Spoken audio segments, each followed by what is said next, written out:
Hello, नमस्ते, आदाब। मैं हूं मरियम और मैं आप सभी का इस्तकबाल करती हूं अपने प्रोग्राम हमारी दुनिया में। और चलते हैं अपने पहले सेगमेंट में, शरारतें सोशल मीडिया की। मीडिया के मुताबिक देश की सबसे बड़ी समस्याओं का समाधान हो गया। रिया गिरफ्तार हो गई, कंगना को Y+ सिक्योरिटी मिल गई। अब छोटी छोटी समस्याएं जैसे बेरोजगारी, अर्थव्यवस्था, कोरोना, सीमा तनाव वगैरह के बारे में बाद में सोच लेंगे। यूपी वालों साहब, 35 साल पहाड़ों पर बिना बिजली के रहे और तुम 2 दिन में परेशान हो गए। यदि बिहार में हमारी सरकार आई तो विकास की गंगा बहेगी, भाजपा जैसे यूपी में बह रही है खतरे के निशान से ऊपर। कुछ भी हो, आजकल न्यूज चैनल देखने में बहुत मजा आ रहा है। नंगा नंगे को कह रहा है कि तू नंगा है। हवा से ऑक्सीजन अलग करने की जबरदस्त कामयाबी के बाद अब गुलाब जामुन से गुलाब और जामुन को अलग अलग करने का तरीका बताया जाएगा। न खुदा ही मिला न विसाले सनम, न इधर के रहे न उधर के हम, पूर्व डीजीपी गुप्तेश्वर पांडे। पेड़ पर एक गिरगिट ने आत्महत्या कर ली, सुसाइड नोट में लिखा था, अब मुकाबला नहीं कर पा रहा हूं मैं नेताओं से रंग बदलने में।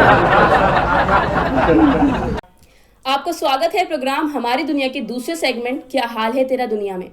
जैसा कि आप जानते हैं, ये सेगमेंट देश और दुनिया के करंट इश्यूज पर आधारित है। इसमें हम कुछ अहम खबरों पर चर्चा करते हैं प्रोफेसर डोंकी के साथ। Professor donkey, you are welcome in my programme. जी थैंक यू, शुक्रिया। तो शुरू करते हैं हम आज का प्रोग्राम क्या हाल है तेरा दुनिया। प्रोफेसर साहब, मैं एक बहुत अहम सवाल के बारे में आपका कमेंट लेना चाहूंगी।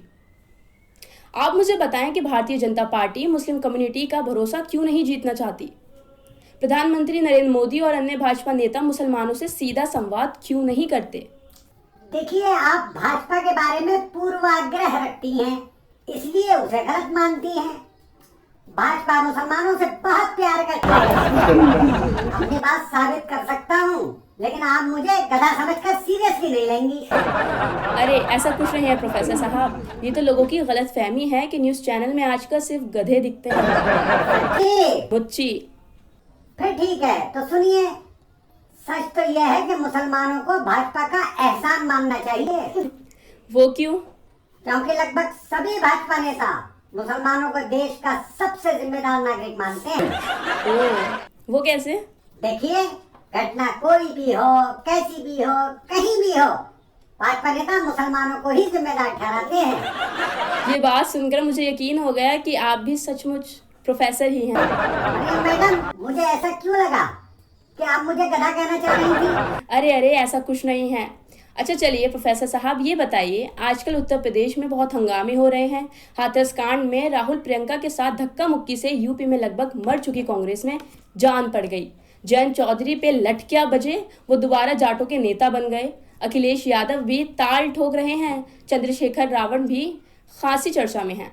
देखिए, बात यह है कि मुख्यमंत्री योगी आदित्यनाथ जी का पॉलिटिकल टैलेंट मोदी जी से भी ज्यादा है। वो कैसे? देखिए, मोदी जी ने तो केवल एक पार्टी यानी भाजपा को ही मजबूती दी, लेकिन अपने योगी जी तो एक साथ कई कई पार्टियों को मजबूत बनाने का काम कर रहे हैं। यदि उन्हें कुछ साल और सेवा का मौका मिला तो वह कई पप्पुओं को पापा बना देंगे।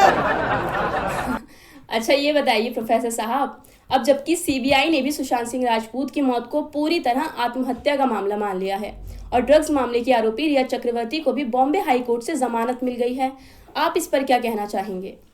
इस मुद्दे पर मुझे सीबीआई और बॉम्बे हाई कोर्ट से शिकायत है। शिकायत? वो क्यों? देखिए, इन दोनों को अपने फैसले से पहले अर्नब गोस्वामी से इजाजत लेनी चाहिए। इजाजत? वो क्यों? यही तो बात है, इस देश में मेहनती इंसान की कोई कदर ही नहीं। देखिए, आप भी हंस दी। अरे जिस इंसान ने इस मुद्दे को राष्ट्रीय मुद्दा बना दिया, उसका इतना भी हक नहीं कि उससे पूछकर सीबीआई और बॉम्बे हाई कोर्ट कोई फैसला ले। प्रोफेसर साहब, एक निजी सवाल आपके टर्रो फूफा पर मुंबई पुलिस ने जो घोटाले का आरोप लगाया है, उस पर आप क्या कहेंगे? देखिए, सबसे पहले तो आप मेरे पप्पा का नाम जरा इज्जत से लीजिए। लेकिन मैंने तो आपकी बुआ जी से भी उन्हें टर्रो कहते सुना है। वो घर का मामला है मरियम मैडम। बाहर उन्हें सब मिस्टर टीआरपी कहते हैं, सबके सब। मिस्टर टीआरपी, ओ सॉरी, यानी टीआर टर्रू, पी मतलब फूफा, मिस्टर टीआरपी। तो ये मामला है कि टर्रू फूफा मतलब मिस्टर टीआरपी का। देखिए, इस पूरे मामले में मेरे फुप्पा मिस्टर टीआरपी के खिलाफ घिनौनी साजिश की जा रही है। साजिश? कैसी साजिश? कौन कर रहा है उनके खिलाफ साजिश? देखिए, आपको मालूम है कि आजकल हमारे खानदान के ज्यादातर लोग चीखने चिल्लाने की लाइन में हैं। मेरे फुप्पा ने चीखने चिल्लाने में खानदान के बाकी मेंबर्स को काफी पीछे छोड़ दिया था। बस तभी से इस धंधे में मौजूद रिश्तेदार उनसे जलने लगे। पुलिस के आरोप से उन्हें मौका मिल गया और उन्हें घर के लोग ही चीख चीख के बुरा कह रहे हैं। वो किसी ने कहा है ना, अपने ही गिराते हैं नशे मन पे बिजलियां, बस वही हो रहा है।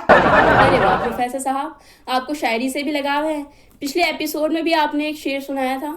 आपको शायद जानकारी नहीं है मरियम मैडम, शायरी और हम तो आपस में इतना जुड़े हुए हैं कि पहले जमाने में अगर कोई नौजवान शायरी करने लगता था तो उसके माँ बाप कहते थे, हमारे घर में तो गधा पैदा हो गया, गधा।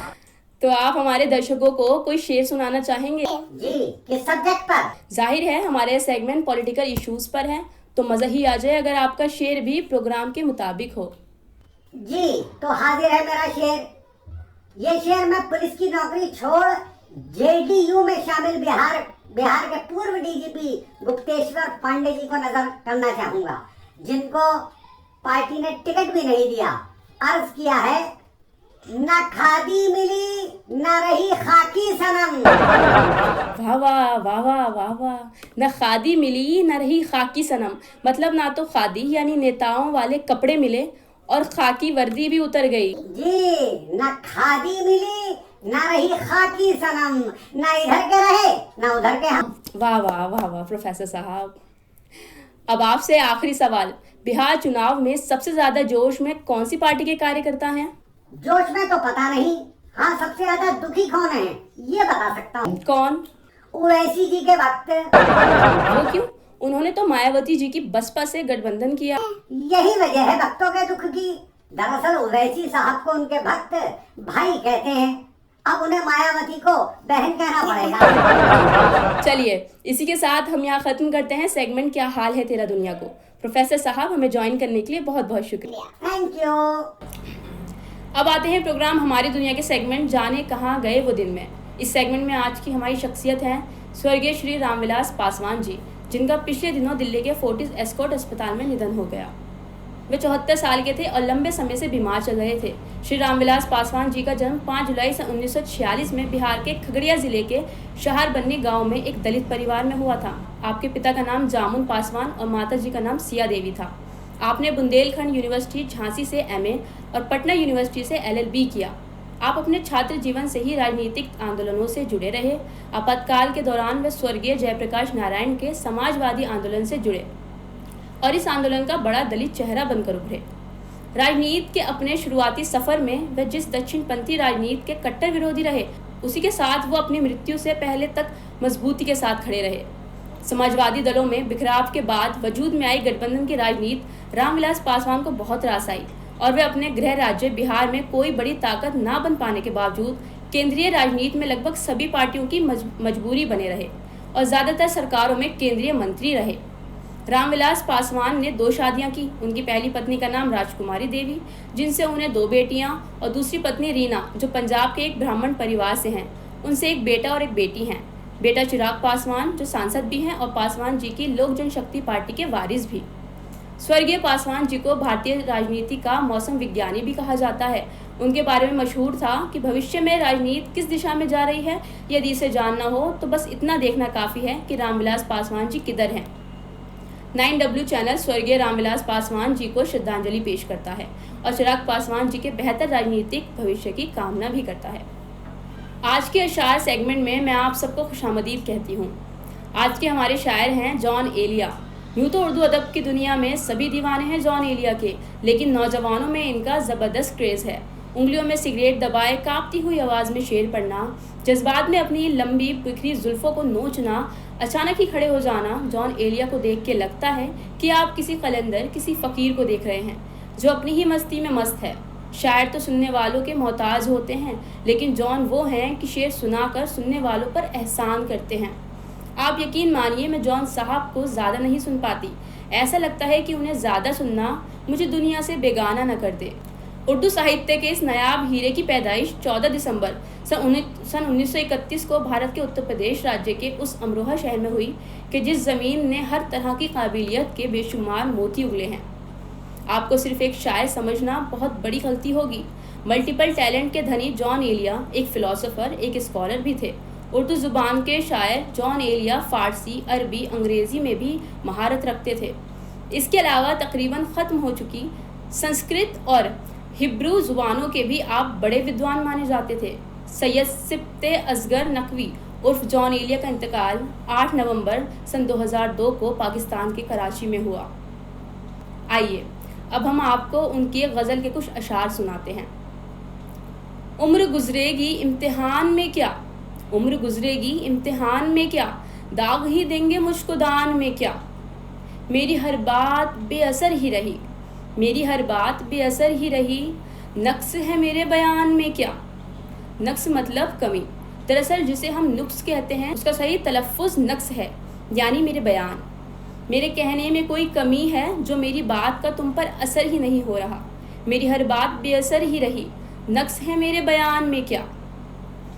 बोलते क्यों नहीं मेरे हक़ में, बोलते क्यों नहीं मेरे हक़ में, आबले पड़ गए ज़बान में क्या। आबले मतलब छाले। बोलते क्यों नहीं मेरे हक़ में, आबले पड़ गए ज़बान में क्या। यूँ जो तकता है आसमान को तू, यूँ जो तकता है आसमान को तू, कोई रहता है आसमान में क्या। ये मुझे चैन क्यों नहीं पड़ता, ये मुझे चैन क्यों नहीं पड़ता, एक ही शख्स था जहान में क्या। इसी के साथ आज के सुविचार के साथ हम अपना प्रोग्राम ख़त्म करते हैं। आपको प्रोग्राम पसंद आया हो तो इसे लाइक करें, शेयर करें और चैनल को सब्सक्राइब ज़रूर करें और हमारी हौसला अफजाई करें। बहुत बहुत शुक्रिया। सुविचार: कामयाबी हाथों की लकीरों में नहीं, माथे के पसीनों में मिलती है।